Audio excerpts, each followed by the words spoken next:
எல்லோருக்கும் வணக்கம். இப்போ நம்ம மெடிக்கல் கோடிங் தமிழில் என்ன அப்படின்னு சொல்லி பார்க்கலாம். ஃபஸ்ட்டு எல்லாருக்குமே மெடிக்கல் இன்சூரன்ஸ் அப்படின்னா என்னன்னு தெரியும். ஆனால் மெடிக்கல் கோடிங் பற்றி தெரிஞ்சிருக்காது. ஸோ அதை நம்ம இப்போ என்னென்னு பார்த்துடலாம். இப்போ மெடிக்கல் இன்சூரன்ஸ் அப்படிங்கிறத எப்படி ப்ராசஸ் பண்ணுறாங்க அப்படின்னு கேட்டிங்கன்னா, இந்த மெடிக்கல் கோடிங்கோட உதவியால் தான் மெடிக்கல் இன்சூரன்ஸை ப்ராசஸ் பண்ணுறாங்க.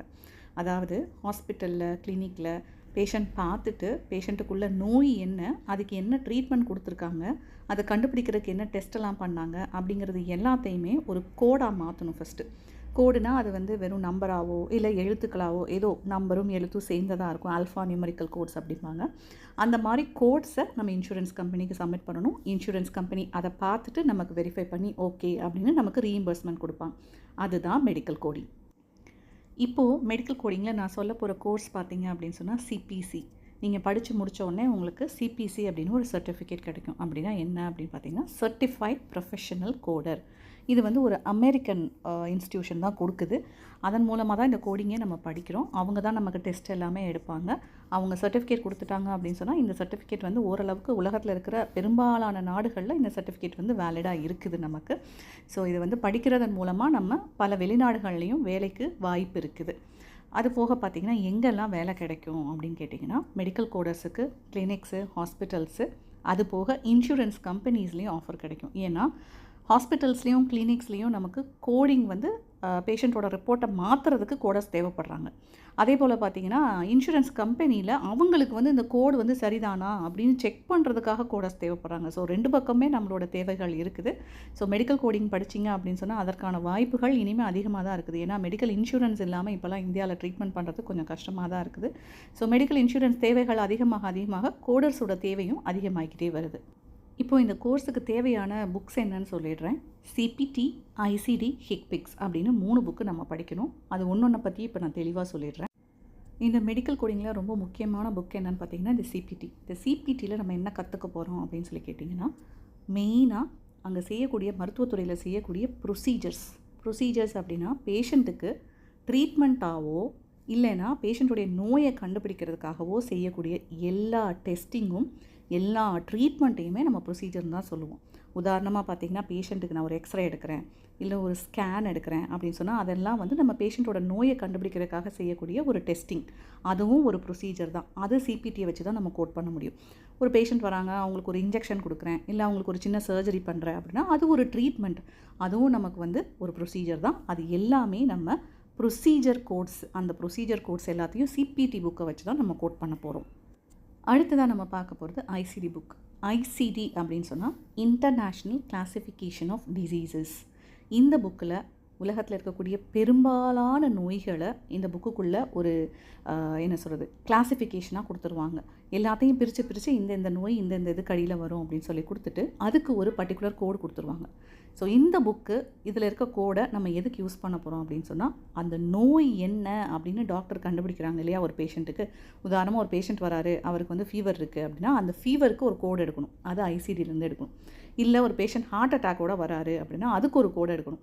அந்த கோடும் நம்ம ஐசிடி புக்கிலேருந்து தான் எடுக்கணும். ஸோ இந்த மாதிரி நோய்களுக்கான கோடுகள் ஐசிடி புக்கில் இருக்கும். 3வது புக்கை பார்த்திங்கன்னா, HCPCS, health care common procedure coding system. இந்த புக்கில் என்ன கோட்ஸ் இருக்கும் அப்படின்னு கேட்டிங்கன்னா, ஒரு பேஷண்ட்டுக்கு ட்ரீட்மெண்ட் கொடுக்குறோம் அப்படின்னு சொன்னால் அந்த ட்ரீட்மெண்ட்டுக்கு நம்ம உபயோகப்படுத்தக்கூடிய பொருட்கள், அந்த பொருட்கள் என்னெல்லாம். இப்போ ஒரு பேஷண்ட் ஃப்ராக்சரோடு வராரு அப்படின்னா அவருக்கு நான் மாவு கட்டு போட போகிறேன். அந்த மாவு கட்டுக்கு நான் உபயோகிக்கக்கூடிய அந்த பொருட்களை அந்த ஹிக்பிக்ஸ் கோடு வச்சு தான் கோட் பண்ணணும். இதன் மூலமாக நம்ம என்ன பண்ணுறோன்னா, ஒரு பேஷண்ட்டுக்கும் என்னென்ன ட்ரீட்மெண்ட் கொடுக்குறோம், என்னென்ன செய்கிறோம், இந்த மாதிரி எல்லாத்தையும் கோடாக மாற்றி நம்ம இன்சூரன்ஸ் கம்பெனி கொடுக்கும்போது நம்ம ஹாஸ்பிட்டலுக்கும் கிளினிக்குக்கும் வரக்கூடிய வருமானத்தை அதிகப்படுத்துறதுக்கான வழி தான் இந்த மெடிக்கல் கோடிங். இப்போ நம்ம கோட்ஸ் கம்மியாக கொடுத்தோம் அப்படின்னு சொன்னால் வருமானம் குறைஞ்சிரும். அதே நேரத்தில் எதுக்கு கரெக்டான கோடு எப்படி கொடுக்கணும் அப்படிங்கிறது தெரிஞ்சிச்சுன்னா நம்ம வருமானத்தை அதிகப்படுத்தலாம். மெயினாக கோடர்ஸோட வேலையே அதுதான். இப்போது உதாரணமாக நான் சொல்கிறேன். இப்போ ஒரு பேஷண்ட் ஹாஸ்பிட்டலுக்கு வராங்க, அவங்களுக்கு கையில் வீக்கம் இருக்குது, அடிபட்டிருக்குது. இப்போ டாக்டர் செக் பண்ணுறாங்க. செக் பண்ணிவிட்டு ஒரு எக்ஸ்ரே எடுத்து பார்க்குறாங்க. எக்ஸ்ரே எடுத்து பார்த்ததுக்கப்புறமா அதில் ஒரு ஃப்ராக்சர் இருக்குது அப்படின்னு உறுதி பண்ணிட்டாங்க. எலும்பு முறிவு ஆகிருக்கு அப்படின்னு சொல்லிட்டு. அதுக்கப்புறமா டாக்டர் அதுக்கு ட்ரீட்மெண்ட் கொடுக்க போகிறாரு, மாவு கட்டு கொடுக்குறாரு. இப்போ இதுக்கு நம்ம எப்படி கோட்ஸ் கொடுக்க போகிறோம் அப்படிங்கிறத பார்க்கலாம். இப்போ அந்த பேஷண்ட் வந்த உடனே டாக்டர் அதுக்கு எக்ஸ்ரே எடுத்தார். அது நோய் கண்டுபிடிக்கிறதுக்கான ஒரு டெஸ்ட்டு. அந்த டெஸ்ட்டை நம்ம சிபிடி வச்சு கோட் பண்ணலாம். அது போக இந்த ட்ரீட்மெண்ட்டுக்கு மாவு கட்டு போட்டிருக்காரு, அதுவும் ஒரு ப்ரொசீஜர் தான். அதையும் நம்ம சிபிடி வச்சே கோட் பண்ணிடலாம். இப்போ அது ரெண்டத்தையும் சிபிடி வச்சு கோட் பண்ணிட்டோம். அது போக இந்த பேஷண்ட்டுக்கு டாக்டர் கண்டுபிடிச்ச நோய் என்ன? ஃப்ராக்சர். அதுக்கு ஒரு ஐசிடி கோடு கொடுக்கணும்.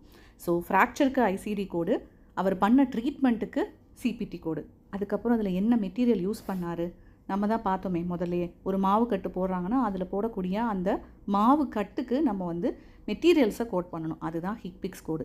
இப்படி தான் நம்ம வந்து ஒரு பேஷண்ட் ஹாஸ்பிட்டலுக்கு வராங்க அப்படின்னு சொன்னால் 3 புக்கையும் யூஸ் பண்ணி அதில் இருக்கக்கூடிய கோடை எடுத்து அதை அப்ளை பண்ணி இதை நம்ம இன்சூரன்ஸ் கம்பெனிக்கு சப்மிட் பண்ணணும். இன்சூரன்ஸ் கம்பெனி அதை பார்த்துட்டு வெரிஃபை பண்ணிவிட்டு நமக்கு ரீஇம்பர்ஸ்மெண்ட் கொடுப்பாங்க.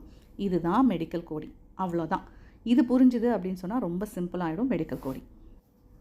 இப்போ நம்ம எக்ஸாம் எடுக்கணும் அப்படின்னா முதல்ல பண்ண வேண்டியது ஏஏபிசியோட மெம்பர் ஆகணும். முதலே சொன்னேன் இல்லைங்களா, ஏஏபிசி தான் இந்த எக்ஸாம் இதெல்லாமே கண்டக்ட் பண்ணுறாங்க. அவங்களோட மெம்பர்ஷிப் எடுக்கணும். அதுக்கு ஃபஸ்ட்டு அவங்க வெப்சைட்டில் போயிட்டு ஒரு $210 பே பண்ணி நம்ம மெம்பர்ஷிப் எடுத்துக்கணும். இந்த மெம்பர்ஷிப் வந்து வருஷம் ரெனியூ பண்ணணும்.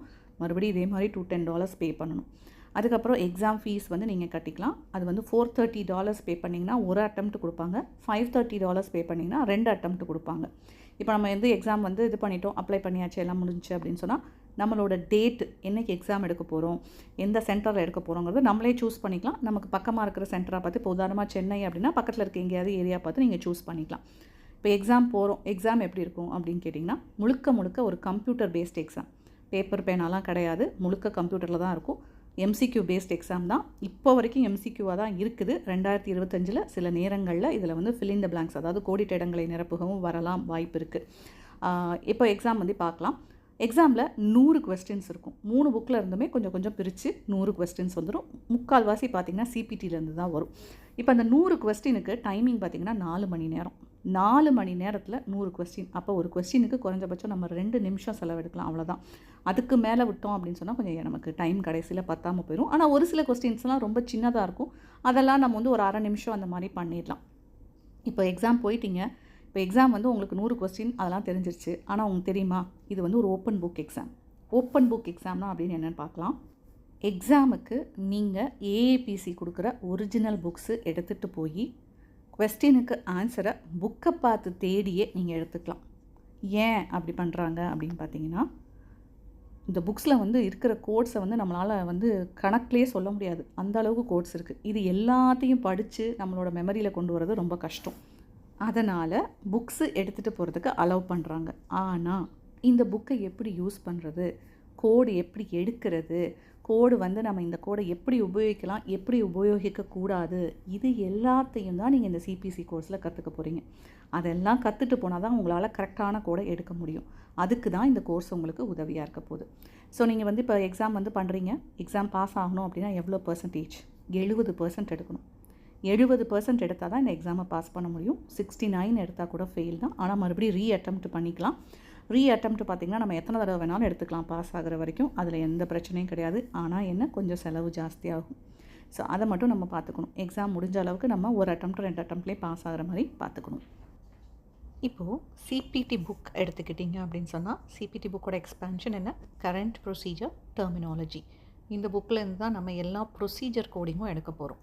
அதில் 3 கேட்டகரி ஆஃப் கோட்ஸ் இருக்குது. அந்த 3 கேட்டகரிஸில் ஃபஸ்ட்டு கேட்டகரி ஆர் கேட்டகரி 1 தான் நம்ம மெயினாக வந்து கோடிங்க்கு யூஸ் பண்ணுறோம். அந்த கேட்டகரி 1ல் என்னென்ன டாபிக்ஸ் இருக்குது அப்படின்னு நம்ம பார்த்துடலாம். ஃபஸ்ட்டு டாபிக் பார்த்திங்க அப்படின்னு சொன்னால் அதுக்கு பேர் இவாலுவேஷன் அண்ட் மேனேஜ்மெண்ட். அதை இஎன்எம் அப்படின்னு நாங்கள் சொல்லுவோம் ஷார்ட்டாக. அதுலேருந்து உங்களுக்கு எக்ஸாமில் 6 கொஸ்டின்ஸ் வரும், 6 கொஸ்டின் வரும். இந்த சாப்டரில் பார்த்திங்கன்னா கோட் வந்து எப்போவுமே 9 அப்படிங்கிற நம்பரில் தான் ஸ்டார்ட் ஆகும். இந்த சிபிடி கேட்டகரி 1 கோட்ஸ் பார்த்திங்க அப்படின்னு சொன்னால், இந்த கேட்டகரி 1 கோட்ஸ் எல்லாமே நம்பர்ஸ் தான். அதில் வந்து எழுத்து இருக்காது, வெறும் நம்பர்ஸ் தான். இதுக்கு பேர் நியூமரிக்கல் கோட்ஸ் அப்படின்னு நம்ம சொல்லிக்கலாம். ஸோ ஃபஸ்ட்டு சாப்டரில் இஎன்எம்மில் கோட்ஸ் வந்து எப்போவுமே 9ல் ஸ்டார்ட் ஆகும். இஎன்எம்னா என்ன அப்படின்னு பார்த்துடலாமா? இப்போ ஒரு பேஷண்ட் வராங்க அப்படின்னா அவங்கள டாக்டர் வந்து ஃபஸ்ட்டு செக் பண்ணிவிட்டு ட்ரீட்மெண்ட் பண்ணுவாங்க. அதுதான் இவாலுவேஷன் அண்ட் மேனேஜ்மெண்ட்.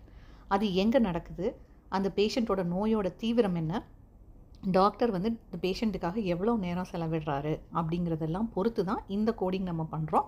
ஸோ இந்த கோட் வந்து 9ல் ஸ்டார்ட் ஆகும். அதே போல் இன்னொரு சாப்டர் இருக்குது, மெடிசின் அப்படின்னு சொல்லிட்டு. இஎன்எம்மும் அந்த மெடிசனும், அதாவது இஎன்எம்ங்கிறது ஃபஸ்ட்டு சாப்டர், மெடிசின்ங்கிறது லாஸ்ட்டு சாப்டர். இது ரெண்டுமே 9ங்கிற கோடில் தான் ஸ்டார்ட் ஆகும். ஆனால் இஎன்எம்மில் பார்த்தீங்கன்னா கொஞ்சம் கோட்ஸ் தான் இருக்கும். 99202 to 99484. மற்ற கோட்ஸ் எல்லாமே மெடிசன் சாப்டரில் போயிடும். ஸோ இவ்வளோ தான் இஎன்எம். அடுத்த சாப்டர் பேர் என்னென்னு பார்த்தீங்கன்னா அனஸ்தீஷியா. அனஸ்தீஷியா அப்படின்னு சொன்னால் அது வந்து ஒரு சர்ஜரியோ ஒரு ப்ரொசீஜரோ செய்கிறதுக்கு முன்னாடி மனுஷனோட உடம்புக்குள்ளே கொடுக்கக்கூடிய ஒரு மருந்து. அந்த மருந்து நம்ம எதுக்காக கொடுக்குறோம்? அந்த மருந்து கொடுக்கும்போது அந்த மனிதனுக்கு வந்து அந்த வலி தெரியாது, நம்ம பண்ணக்கூடிய அந்த சர்ஜரியோட பெயின் தெரியாது.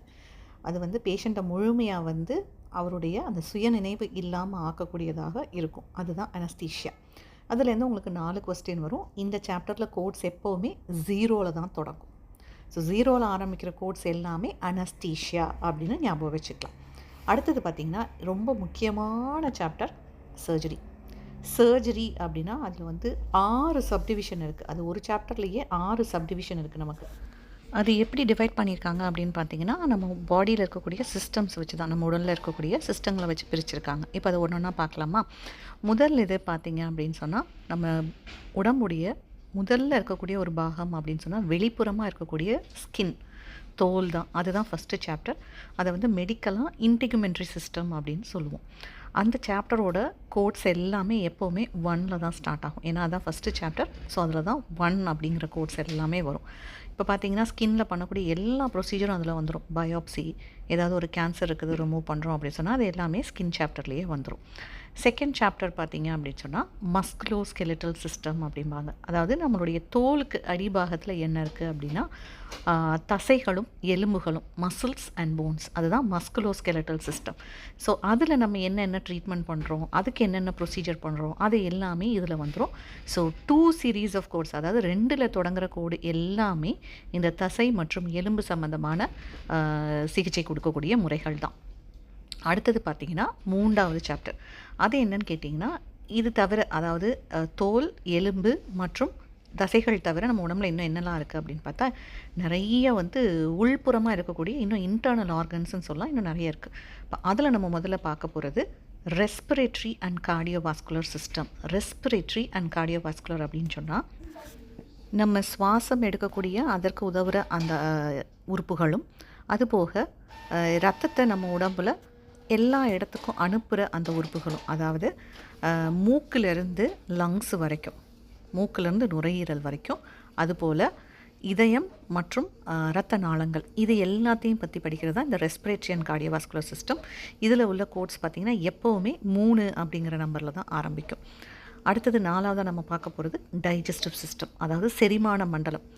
வாயிலிருந்து நம்ம உடலில் கடைசியாக நம்மளுடைய உணவு கழிவுகள் வெளியே வர வரைக்கும் இருக்கிற எல்லா உறுப்புகளும் இந்த உணவு மண்டலத்தில் வந்துடும். அதில் இருக்கக்கூடிய எல்லா உறுப்புகளையும் செய்யக்கூடிய அந்த சிகிச்சை முறைகள் இதெல்லாம் இந்த 4வது டைஜஸ்டிவ் சிஸ்டத்தில் வந்துடும்.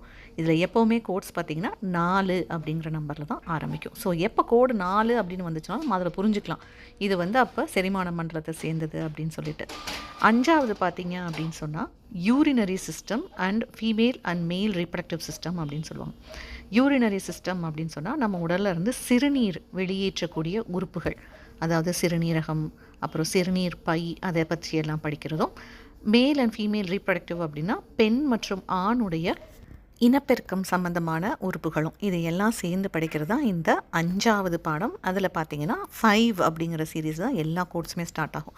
ஸோ 5ல் ஆரம்பிக்கக்கூடிய கோட்ஸ் எல்லாமே இந்த urinary and male and female reproductive சிஸ்டத்தை சேர்ந்தது.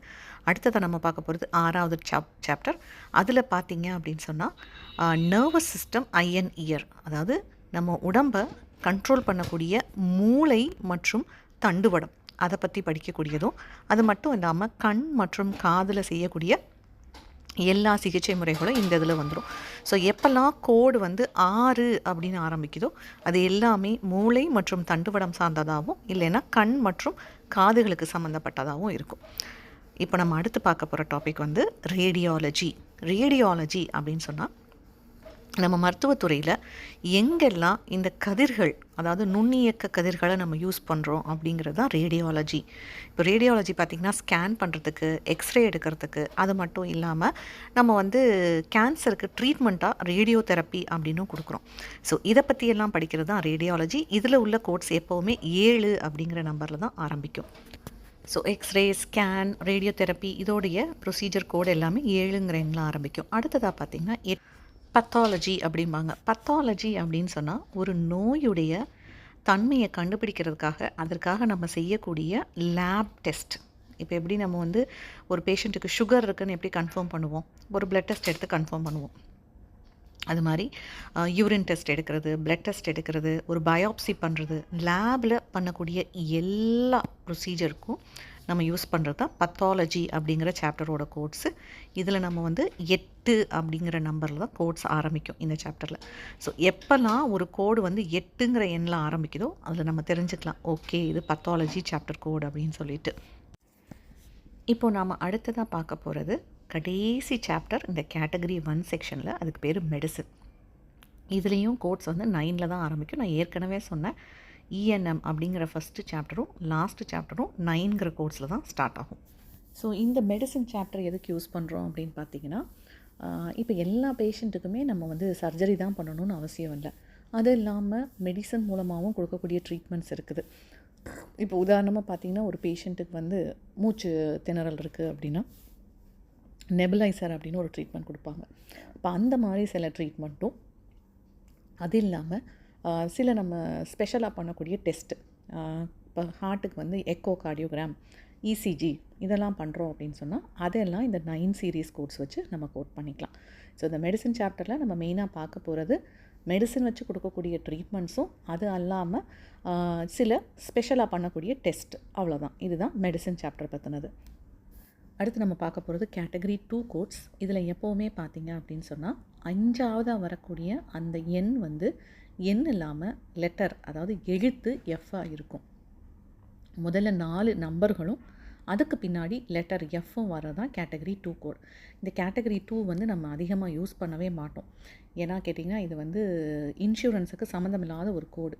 இதை பொதுவாக வந்து டாக்டர்ஸ் வந்து பேஷண்ட்டோட ரிப்போர்ட்டில் சும்மா நோட் பண்ணி வச்சுக்கலாம். மற்றபடி இதனால் எந்த உபயோகமும் இல்லை. அடுத்து நம்ம பார்க்க போகிறது கேட்டகரி 3. கேட்டகரி 3 கோட் பார்த்திங்கன்னா எப்போவுமே லெட்டர் டி அப்படிங்கிற எழுத்தில் தான் முடியும். இதுலேயும் 4 நம்பர் இருக்கும், ஆனால் கடைசியாக லெட்டர் டி இருக்கும். ஸோ எப்போல்லாம் ஒரு கோடில் 4 நம்பரும் கடைசியாக லெட்டர் டீயும் இருக்கோ அதுக்கு பேர் category 3 code. So category 2, category 3 ரெண்டுமே நம்ம பார்த்தாச்சு. இப்போது ஸ்க்ரீனில் ஒரு 4 கோடு தெரியுது. இதெல்லாம் என்ன கோடாக இருக்கும் நீங்களே முயற்சி பண்ணி கண்டுபிடிச்சி பாருங்கள். முதல்ல இருக்க கோடு பார்த்தீங்கன்னா 00100. 0ல் ஆரம்பிக்குது, 5 நம்பர் இருக்குது. அப்படின்னா இது என்ன கோடு? Category 1 code. 0ல் ஆரம்பிக்கிறதால இது வந்து அனஸ்தீஷியா அப்படிங்கிற சாப்டரோட கோடு. அடுத்து இருக்கிறது பார்த்திங்கன்னா 27824. இதுலேயும் 5 நம்பர் தான் இருக்குது. அதனால் இதுவும் கேட்டகரி 1 தான். ஆரம்ப எண் வந்து 2. அப்போ இது என்ன சாப்டர் அப்படின்னா மஸ்குலோஸ்கெலட்டல் சிஸ்டம். அடுத்து பார்த்திங்க அப்படின்னா 70110. இதுவும் கேட்டகரி 1 தான். ஆனால் தொடக்க எண் வந்து 7ங்கிறதால இது ரேடியாலஜி சாப்டர் அப்படின்னு சொல்லலாம். அதுக்கப்புறமா 2 கோடு இருக்குது. அது வந்து ஒரு கோடு லெட்டர் டீயில் முடியுது, ஒரு கோடு லெட்டர் எஃப்பில் முடியுது. நான் சொன்ன மாதிரி லெட்டர் டி அப்படி முடிஞ்சால் அது கேட்டகரி 3 கோட். அந்த கேட்டகரி 3 கோடுக்கு இன்னொரு பேர் இருக்குது, டெம்பரரி கோட். அதாவது ஒரு ப்ரொசீஜரை வந்து உடனே ஆரம்பித்த உடனே அதுக்கு புதுசாக அவங்களால கோடு கொடுக்க முடியாது. அதனால் அதை கேட்டகரி 3ல் போட்டு வச்சுருவாங்க. அந்த ப்ரொசீஜர் ஒரு 6 மாதமோ 1 வருஷமோ ஆனதுக்கப்புறமா அதுக்கு கேட்டகரி 1 கோடு கொடுப்பாங்க. அது வரைக்கும் அது கேட்டகரி 3ல் இருக்கும். ஸோ கடைசியாக இருக்கக்கூடிய கோடு வந்து எஃப்பில் முடியுது. அதனால் அது கேட்டகரி 2 கோட். எவ்வளோ தான். இதுதான் category 1, category 2, category 3 CPT codes. அடுத்து நம்ம பார்க்க போகிறது மாடிஃபையர்ஸ். மாடிஃபையர்ஸ் அப்படின்னா நம்ம என்னென்னு பார்த்துடலாம். ஒரு சிபிடி ப்ரொசீஜர் செய்யும்போது அதில் ஏதாவது சில மாற்றங்கள் நம்ம செய்கிறோம் அப்படின்னு சொன்னால் அதை மாடிஃபையர்ஸ் அப்படிங்கிற 2 எழுத்து 2 நம்பர் இல்லைன்னா ஒரு எழுத்து ஒரு நம்பர் இதை நம்ம கோடுக்கு பக்கத்தில் எழுதி இன்சூரன்ஸ் கம்பெனிக்கு தெரியப்படுத்தலாம். அதாவது உதாரணத்துக்கு பார்த்திங்கன்னா இதில் 3 மாடிஃபையர் இருக்குது. AA, P1, 50. இது எல்லாமே மாடிஃபையர்ஸ் தான். ஆனால் 3 விதமான மாடிஃபையர். இதை வந்து நம்ம சிபிடி கோடுக்கு அப்புறமா ஒரு ஹைஃபன் போட்டு எழுதணும் மாடிஃபையர். இப்போ நான் உதாரணத்துக்கு அந்த 50ங்கிற மாடிஃபையர் மட்டும் உங்களுக்கு எடுத்து சொல்கிறேன். அதாவது ஒரே ப்ரொசீஜர், அதாவது ஒரே சிகிச்சையை நான் வலதுபுறமும் இடதுபுறமும் செய்கிறேன் அப்படின்னு சொன்னால் இந்த மாடிஃபையர் 50 யூஸ் பண்ணலாம். உதாரணத்துக்கு ஒரு பேஷண்ட்டுக்கு 2 கண்ணுலையும் வலது கண் இடது கண் ரெண்டுலேயுமே கேட்ராக்ட் சர்ஜரி பண்ணுறாங்க அப்படின்னு சொன்னால் டாக்டர் வந்து ஒரு 6 அப்படிங்கிற எண்ணில் தொடங்கக்கூடிய கோடு தான் கேட்ராக்ட் சர்ஜரி பண்ணுறதா இருக்கும். ஏன்னா அது கண் சம்மந்தப்பட்ட சிகிச்சை இல்லையா. அது கூட நம்ம மாடிஃபையர் 50 போட்டோம் அப்படின்னு சொன்னால் அந்த இன்சூரன்ஸ் கம்பெனிக்கு புரிஞ்சிடும் இவங்க 2 கண்லேயும் இதே ப்ரொசீஜர் செஞ்சுருக்காங்க அப்படின்னு சொல்லிட்டு. இது மாதிரி நம்ம மாடிஃபையர்ஸ் யூஸ் பண்ணுவோம். இது மாதிரி இன்னும் நிறைய ஏகப்பட்ட மாடிஃபையர்ஸ் இருக்குது. மாடிஃபையர்ஸ்க்கு நான் ஒரு வீடியோ போடுறேன், அதை பார்த்து நீங்கள் தெரிஞ்சுக்கோங்க. இப்போ அடுத்து நம்ம ஐசிடி பற்றி பார்க்கலாம். ஐசிடி கோட்ஸ் பார்த்திங்க அப்படின்னு சொன்னால் எப்போவுமே ஒரு எழுத்தில் தான் ஆரம்பிக்கும். எழுத்தில் ஆரம்பித்து மினிமமாக 3, அதாவது ஒரு எழுத்து அதுக்கப்புறம் 2 நம்பர், இல்லைன்னா மேக்ஸிமமாக 7 கேரக்டர் வரைக்கும் இருக்கலாம். அதாவது 7 கேரக்டர் சொன்னால் ஆரம்பத்தில் லெட்டரும் அதுக்கப்புறம் 6 நம்பர்ஸோ இல்லை 6 லெட்டர்ஸில் ஏதோ ஒன்று மாடிஃபை ஆகி வரும். ஸோ அதுதான் ஐசிடி. ஐசிடி கோட்ஸ் எதுக்கு யூஸ் பண்ணுறோன்னா டயக்னோசிஸ், அதாவது நோய்க்கான கோடாக தான் நம்ம ஐசிடி யூஸ் பண்ணுறோம். ஐசிடியில் இன்னொரு ஸ்பெஷல் ஃபீச்சர் இருக்குது. 3 கேரக்டர், அதாவது ஒரு லெட்டரு அதுக்கப்புறம் 2 நம்பர், அதுக்கப்புறம் அந்த கோடு வந்து நீளமாகுது அப்படின்னு சொன்னால் அந்த கோடை நம்ம இன்னும் எழுதுகிறோம் அப்படின்னு சொன்னால் அங்கே ஒரு டாட் வந்துடும், ஒரு புள்ளி வந்துடும். அதுதான் ஐசிடி கோடோட அடையாளம். ஒரு எழுத்தில் தொடங்கி அதுக்கப்புறம் 2 நம்பர் அதுக்கப்புறம் ஒரு டாட், அது ஐசிடி கோடோட அடையாளம். சொன்ன மாதிரி மினிமமாக 3 கேரக்டர், மேக்ஸிமமாக 7 கேரக்டர் இருக்கலாம். அந்த 3 கேரக்டர் இருக்கிற கோடுக்கு பேர் கேட்டகரி கோடு. அதுவே 7 கேரக்டர் 6 கேரக்டர் 5 கேரக்டர் ஆச்சு அப்படின்னு சொன்னால் அதுக்கு பேர் சப் கேட்டகரி கோட். இப்போ எப்படி நாம் வந்து சிபிடியில் 1 அப்படின்னு ஆரம்பிச்சிச்சுன்னா அது வந்து ஸ்கின்னுக்குரிய ப்ரொசீஜர் கோடு அப்படின்னு சொன்னோம். அது மாதிரி ஐசிடியில் ஒவ்வொரு எழுத்தும் ஒரு பர்டிகுலர் சாப்டர் சேர்ந்ததாக இருக்கும். இப்போ ஏ அப்படின்னு கோடு ஆரம்பிக்குது அப்படின்னு சொன்னால் அது எப்போவுமே ஒரு தொற்று நோய், அதிலேருந்து வரக்கூடிய கிருமிகள்லேருந்து வரக்கூடிய நோயாக இருக்கும். இப்போ உதாரணத்துக்கு அங்கே 2 கோடு போட்டிருக்கேன். E08 அது வந்து ஒரு 3 கேரக்டர் இருக்கக்கூடிய ஐசிடி கோட். S42.211A அது வந்து ஒரு 7 கேரக்டர் இருக்கக்கூடிய ஐசிடி கோட். ஸோ இது மாதிரி ஐசிடி கோட் வந்து 3ம் இருக்கலாம், 7ம் இருக்கலாம், 4, 5, 6 இப்படியும் இருக்கலாம். இது எல்லாமே ஐசிடி கோடுடைய தன்மை. அடுத்ததாக நம்ம பார்க்க போகிறது ஹிக்பிக்ஸ். ஹிக்பிக்ஸ் எப்படி இருக்குன்னு பார்த்துடலாம். அதில் வந்து எப்போவுமே 3 கொஸ்டின் வரும் எக்ஸாமில். ஹிக்பிக்ஸும் ஒரு ஆல்ஃபா நியூமரிக்கல் கோடு தான். எப்போவுமே தொடக்கத்தில் ஒரு எழுத்து இருக்கும், அதுக்கப்புறமா 4 நம்பர்ஸ் இருக்கும். ஆனால் இதில் புள்ளி இருக்காது, டாட் இருக்காது. ஸோ ஆரம்பத்தில் எழுத்து அதுக்கப்புறம் 4 நம்பர்ஸ் இருந்தால் அதுக்கு பேர் ஹிக்பிக்ஸ் கோட். இப்போ ஹிக்பிக்ஸ் கோடுலையும் சிபிடி மாதிரி தான் ஒரு எழுத்தும் ஒரு பர்டிகுலர் சாப்டரை சேர்ந்ததாக இருக்கும். ஸோ எந்த எழுத்தில் தொடங்குதோ அதை வச்சு நம்ம இது என்ன கோடுன்னு கண்டுபிடிச்சிடலாம். ஸோ இப்படி தான் நம்ம ஐசிடி ஹிக்பிக்ஸை கண்டுபிடிக்க முடியும். இப்போது ஸ்க்ரீனில் நான் உங்களுக்கு ஒரு 3 கோடு காட்டுறேன். இது ஐசிடியா ஹிக்பிக்ஸான்னு நீங்கள் கண்டுபிடிக்க முயற்சி பண்ணுங்கள். முதல் கோடு P02.3 அப்படின்னா என்ன, ஐசிடியா இல்லை ஹிக்பிக்ஸா? ஆரம்பத்தில் எழுத்து இருக்குது, மொத்தமாக 4 கேரக்டர் இருக்குது, ஒரு டாட் இருக்குது அப்படின்னா இது ஐசிடி கோடு. அடுத்தது L0629, எல்லில் ஆரம்பிக்குது, அதுக்கப்புறம் 4 நம்பர் இருக்குது, ஆனால் புள்ளி இல்லை, டாட் இல்லை அப்படின்னா இது வந்து ஒரு ஹிக்பிக்ஸ் கோட். அதுக்கப்புறம் லாஸ்ட்டாக இருக்குது பார்த்திங்கன்னா Q02, அதுலேயும் எழுத்தில் தான் ஆரம்பிக்குது, ஆனால் அதுக்கப்புறம் 2 கேரக்டர் தான் இருக்குது. ஸோ மொத்தமாக 3 கேரக்டர் இருக்குது. ஸோ இதுவும் ஒரு ஐசிடி கோடு தான், ஆனால் ஒரு கேட்டகரி கோடு அப்படிங்கிறது தான் இதோடைய அர்த்தம். இது அல்லாமல் எக்ஸாமில் இன்னும் சில போர்ஷன்ஸ்லேருந்து சில கொஸ்டின்ஸ்லாம் வரும். அது என்னன்னு பார்த்தீங்கன்னா காம்ப்ளையன்ஸ் அப்படின்னு சொல்லுவாங்க. காம்ப்ளையன்ஸ் அப்படின்னா யூஎஸில் இருக்கக்கூடிய இன்சூரன்ஸ் கம்பெனிஸ் ஃபாலோ பண்ணுற ரூல்ஸ் அண்ட் ரெகுலேஷன்ஸ், அவங்களுக்கான சட்டத்திட்டங்களை நம்ம படிக்கணும். ஏன்னா நம்ம படிக்கிறது இது வந்து ஒரு அமெரிக்கன் கோடிங் சிஸ்டம். ஸோ அவங்க என்ன முறைகளை ஃபாலோ பண்ணுறாங்க அப்படிங்கிறத தெரிஞ்சுக்கிறது தான் காம்ப்ளையன்ஸ். இதுக்கு வந்து தனியாக நோட்ஸ் இருக்குது, இது எந்த புக்லேயுமே கவர் ஆகாது, அதை நம்ம தனியாக படிச்சுக்கணும். அடுத்ததாக பார்த்திங்கன்னா கோடிங் கைட்லைன்ஸ் அப்படின்னு சொல்லுவாங்க. அதாவது நம்ம படிக்கக்கூடிய சிபிடி, ஐசிடி, ஹிக்பிக்ஸ் இந்த 3 புக்லேயும் நமக்கு சில ரூல்ஸ் அண்ட் ரெகுலேஷன்ஸ் இருக்கும். அதை இந்த புக்கில் இருக்க கோட்ஸை நீங்கள் இப்படி உபயோகப்படுத்தலாம், இந்த பாடத்தில் இருக்கக்கூடிய கோட்ஸை இப்படி பண்ணலாம், பண்ணக்கூடாது அப்படின்னு எல்லாம் சொல்கிறது தான் கோடிங் கைட்லைன்ஸ். இதுலேருந்து உங்களுக்கு எக்ஸாமில் வந்து 7 கொஸ்டின் வரும். இது அல்லாமல் மெடிக்கல் டேர்ம்ஸ் அண்ட் அனாட்டமி அப்படின்னு சொல்லுவாங்க. அதாவது நம்ம உடல் உறுப்புகள் ஒவ்வொன்றுக்கும் ஒரு இங்கிலீஷ் பேர் இருக்கும். அது வந்து இப்போ உள்ள பேரில் அது க்ரீக் மற்றும் லாட்டின் மொழியை சேர்ந்த பேர்கள், அதாவது கிரேக்க மொழி மற்றும் லத்தீன் மொழியை சேர்ந்த பேர்கள், அதையும் நம்ம தெரிஞ்சுக்கணும். இப்போ உதாரணமாக நான் சொல்கிறேன் பாருங்கள், நம்ம ஹார்ட்டுன்னு சொல்கிறோம், ஆனால் ஹார்ட்டை வந்து நம்ம மெடிக்கலாக சொல்லும்போது ஹார்ட்டுன்னு சொல்ல மாட்டோம், கார்டியோ அப்படின்னு சொல்லுவோம். அது மாதிரி ஒவ்வொரு உறுப்புக்கும் ஒரு பேர் இருக்குது, அது எல்லாத்தையும் நாம் தெரிஞ்சுக்கணும். அது மட்டும் இல்லாமல் நம்ம உடலுடைய உள் உறுப்புகள் எங்கே இருக்குது, அது எப்படி இயங்குது, அதனுடைய பாகங்கள் என்ன, அதை சுற்றி என்ன இருக்குது, அதனுடைய ப்ரொடெக்ஷன் என்ன, இது எல்லாத்தையும் தெரிஞ்சுக்கிறது தான் அனாட்டமி. ஸோ இந்த மெடிக்கல் டேர்ம்ஸ் அண்ட் அனாட்டமி அப்படிங்கிற பகுதியிலேருந்து நமக்கு 8 கொஸ்டின்ஸ் வரும். கடைசியாக கேஸ் ஸ்டடி அப்படின்னு சொல்லுவாங்க. அதில் 10 கொஸ்டின் வரும். அது என்ன அப்படின்னு பார்த்தீங்கன்னா, இப்போ நீங்கள் வந்து ஒரு கோடராக வேலை செய்ய போகிறீங்க அப்படின்னா உங்ககிட்ட ஹாஸ்பிட்டலில் பேஷண்ட்டுடைய மெடிக்கல் ரிப்போர்ட்டை கொடுத்து உங்களை கோட்ஸாக மாற்ற சொல்லுவாங்க. அதே தான் இந்த கேஸ் ஸ்டடி. இப்போ ஒரு பேஷண்ட் வந்தார் ஹாஸ்பிட்டலுக்கு, அவருக்கு ஹார்ட் அட்டாக் இருக்குது, அவருக்கு டாக்டர் என்னென்ன ட்ரீட்மெண்ட் பண்ணார் அப்படின்னு எல்லாம் போட்டிருக்காங்க அப்படின்னு சொன்னால் அதுக்கு என்னெல்லாம் கோட்ஸ் தேவைப்படுமோ, சிபிடி, ஐசிடி, ஹிக்பிக்ஸ் இது எல்லாத்தையும் நம்ம எடுத்து கோட்ஸ் போடுறது தான் கேஸ் ஸ்டடி. இதில் வந்து 10 கொஸ்டின் வரும். கொஞ்சம் லாங்காக இருக்கும் எக்ஸாமில். இதுதான் கொஞ்சம் நமக்கு அதிக நேரம் எடுக்கக்கூடியதாக இருக்கும். ஸோ இது எல்லாத்தையும் நம்ம எப்படி பண்ணணும் அப்படிங்கிறத படிக்கிறது தான் இந்த சிபிசி கோர்ஸ். இப்போது இந்தியாவில் பார்த்தீங்க அப்படின்னு சொன்னால் இந்த இண்டஸ்ட்ரி கொஞ்சம் நல்லா டெவலப் ஆகிட்டு வருது. முன்னாடிலாம் அந்த அளவுக்கு மெடிக்கல் இன்சூரன்ஸ் ஃபேமஸாக இல்லை. இப்போ மெடிக்கல் இன்சூரன்ஸ் வளர வளர எல்லா கம்பெனிகளுமே அதிகமாக மெடிக்கல் கோடர்ஸ் எடுக்கிறாங்க. அதுவும் இந்த சிபிசி படித்த கோடர்ஸை தான் சூஸ் பண்ணுறாங்க. முன்னாடியெல்லாம் சிபிசி படிக்காதவங்கள கூட எடுத்துகிட்டு இருந்தாங்க. அவங்களுக்கு ட்ரைனிங் கொடுத்து அவங்கள பழக்கி வச்சு அவங்கள வச்சே வேலை வாங்கிட்டு இருந்தாங்க. ஆனால் இப்போது சிபிசி இருக்கிறவங்க தான் ப்ரிஃபர் பண்ணுறாங்க. அதனால் இந்த சிபிசி பற்றி உங்களுக்கு ஏதாவது டவுட் இருந்ததுன்னா இதில் கமெண்ட்ஸில் கேளுங்க. நன்றி, வணக்கம்.